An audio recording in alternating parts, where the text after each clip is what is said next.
口袋又有钱哦。现在小朋友出门都带这么多钱，怎么那么多钱？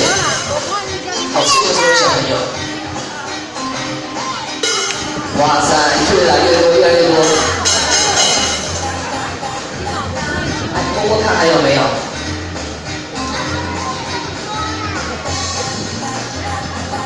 没有了吗？没有了吗？哎，肚子，掉出来一个鸽子。哎，口袋里面还有一枚钱没拿到。哎，手里面还有钱哦。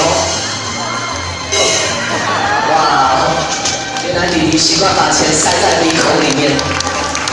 谢谢，谢谢，谢谢各位弟弟，再次谢谢。